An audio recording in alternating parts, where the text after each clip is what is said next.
Share बाजार की दुनिया ये कभी कभी एक पहेली जैसी लगती है ना, खासकर उनके लिए जो अभी शुरुआत कर रहे हैं। तो आज हम बेंजामिन ग्राहम की जो क्लासिक किताब है द इंटेलिजेंट इन्वेस्टर, उसके कुछ सबसे अहम सबक समझने की कोशिश करेंगे। ग्राहम को वैल्यू इन्वेस्टिंग का पितामह भी कहा जाता है, मतलब वो गुरु जिन्होंने सिखाया कि अच्छी कंपनियों को सस्ते में कैसे ढूंढा जाए। आज की हमारी चर्चा का मकसद है निवेश और सट्टेबाजी, इन दोनों के बीच का जो बारीक फर्क है उसे समझना, और साथ ही ऐसे मजबूत सिद्धांत सीखना जो लंबे समय में निवेशक के काम आए। तो शुरू करें। बिल्कुल। और देखिए, ग्राहम की जो बातें हैं वो आज भी उतनी ही ज़रूरी है, उतनी ही प्रासंगिक।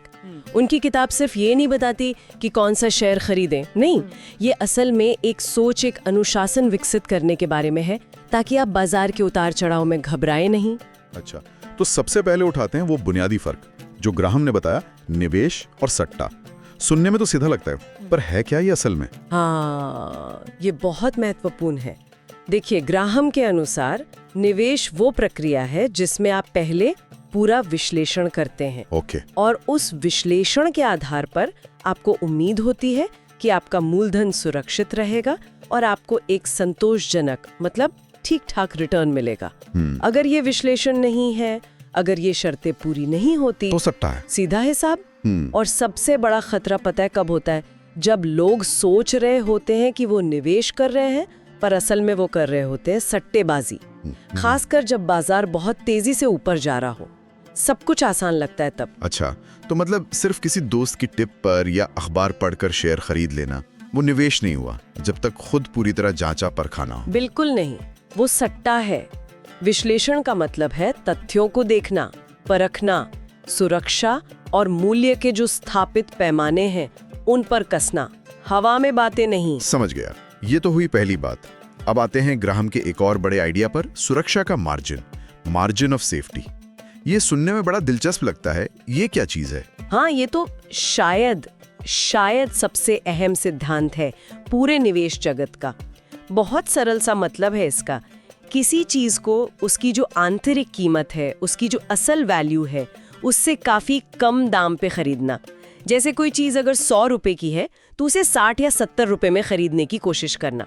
तो ये एक तरह का बफर हो गया, एक कुशन। हाँ बिल्कुल, एक सेफ्टी नेट कह लीजिए। ये आपको बचाता है किससे? आपकी अपनी गलतियों से, कभी बुरी किस्मत से, या फिर बाजार में अचानक कोई बड़ी गिरावट आ जाए उससे। अगर आपने पहले ही सस्ता खरीदा है तो थोड़ी गड़बड़ होने पर भी आपका नुकसान कम होगा या नहीं होगा। अच्छा, तो ये भविष्य को एकदम सटीक पढ़ने की जरूरत को कम कर देता है। सही पकड़ा, क्योंकि भविष्य तो कोई नहीं जानता है ना। तो अगर आपका सुरक्षा मार्जिन बड़ा है, तो अगर कल को कंपनी की कमाई आपकी उम्मीद से थोड़ी कम भी रह जाए, तो भी आपका निवेश काफी हद तक सुरक्षित रह सकता है। ये आपको गलती करने की गुंजाइश देता है। ये बात तो बहुत पते की है। अच्छा, अब वो मिस्टर मार्केट वाली कहानी सुनाइए। मैंने सुना है ग्राहम ने बाजार के बर्ताव को समझाने के लिए ये बड़ा मजेदार रूपक इस्तेमाल किया था। हाँ, और ये बहुत बहुत शक्तिशाली विचार है। कल्पना कीजिए कि आपका एक बिजनेस पार्टनर है, उसका नाम है मिस्टर मार्केट।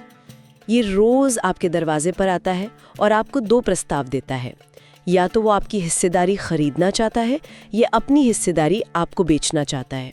अब दिक्कत ये है कि ये मिस्टर मार्केट जो है ये बड़ा मूडी है, बहुत ज्यादा। मूडी मतलब कभी तो वो एकदम जोश में होता है, बहुत आशावादी। उस दिन वो आपके हिस्से के लिए बहुत ऊंची कीमत लगाता है। और कभी वो बिल्कुल मायूस, डरा हुआ होता है। उस दिन वो बहुत ही कम, मतलब कौड़ियों के दाम पर अपना हिस्सा बेचने को तैयार हो जाता है। तो फिर एक निवेशक को क्या करना चाहिए इस मिस्टर मार्केट के साथ? रोज रोज उसके मूड के हिसाब से चलना तो मुश्किल होगा। यही तो समझदारी दिखानी है। बुद्धिमान निवेशक मिस्टर मार्केट के मूड का फायदा उठाता है। जब मिस्टर मार्केट डरा हुआ है और सस्ते में बेच रहा है, तब खरीदने का मौका देखो। और जब वो जरूरत से ज्यादा उत्साहित है और बहुत ऊंची कीमत दे रहा है, तब शायद बेचने के बारे में सोचो। लेकिन उसकी बातों में आना नहीं है। बिल्कुल नहीं, उसे अपना मालिक नहीं बनने देना है। ज्यादातर समय आपको मिस्टर मार्केट को नजरअंदाज करना चाहिए। और ध्यान किस पे देना चाहिए? अपने निवेश की असल बिजनेस परफॉर्मेंस पर। कंपनी कैसा काम कर रही है उस पर। मिस्टर मार्केट के रोज के भावों से अपनी सोच को ऊपर नीचे नहीं होने देना है। ठीक है, तो हमने निवेश बनाम सट्टा समझा, सुरक्षा का मार्जिन और मिस्टर मार्केट का फंडा भी समझ लिया। अगर इन सबको समेटें तो नए निवेशकों के लिए मुख्य सबक क्या होंगे? किन बातों पर गौर करना चाहिए? देखिए, कुछ मुख्य बातें हैं। पहला, हमेशा विश्लेषण पर जोर दें, अटकलों या सुनी सुनाई बातों पर नहीं। दूसरा, हमेशा सुरक्षा का मार्जिन तलाशें। किसी भी चीज के लिए जरूरत से ज्यादा कीमत चुकाना ये निवेश की सबसे बड़ी गलतियों में से है, इससे बचें। और भावनाओं का क्या? मिस्टर मार्केट वाले पॉइंट से जुड़ा हुआ? हाँ, वो तीसरा पॉइंट है। मिस्टर मार्केट को यानी बाजार के शोर और अपनी भावनाओं को अपने फैसलों पर हावी ना होने दें। अनुशासन बहुत जरूरी है। चौथा, विविधीकरण यानी डाइवर्सिफिकेशन। अपने सारे अंडे एक टोकरी में न रखें। ये सुरक्षा के मार्जिन का ही एक तरह से साथी है। सही बात है। और पांचवा, जो चीज बहुत पॉपुलर हो रही है या जो नए आईपीओज आ रहे हैं उनके पीछे आंख मूंद कर भागने से बचें, खासकर अगर वो महंगे लग रहे हों। अक्सर इनमें फंसने का डर रहता है। ग्राहम इस बारे में काफी सावधान करते थे। तो कुल मिलाकर ग्राहम के ये जो सिद्धांत हैं, विश्लेषण, सुरक्षा मार्जिन, धैर्य और भावनाओं पर नियंत्रण, ये आज भी उतने ही प्रासंगिक हैं जितने तब थे जब उन्होंने ये बातें लिखी थी। ये कोई जल्दी अमीर बनने की स्कीम नहीं है ना, बल्कि ये सोच समझकर लंबे समय में संपत्ति बनाने का एक तरीका है, एक ढांचा है। बिल्कुल। और एक आखिरी बात सोचने वाली ये है कि ये सिद्धांत सुनने में कितने सरल लगते हैं, है ना, सीधे साधे, फिर भी इन पर अमल करना इतना मुश्किल क्यों होता है? शायद निवेश में सबसे बड़ी चुनौती बाजार को समझना नहीं, बल्कि खुद को, अपनी भावनाओं को नियंत्रित करना है। बहुत खूब कहा। ये अपने आप में गहरा सबक है।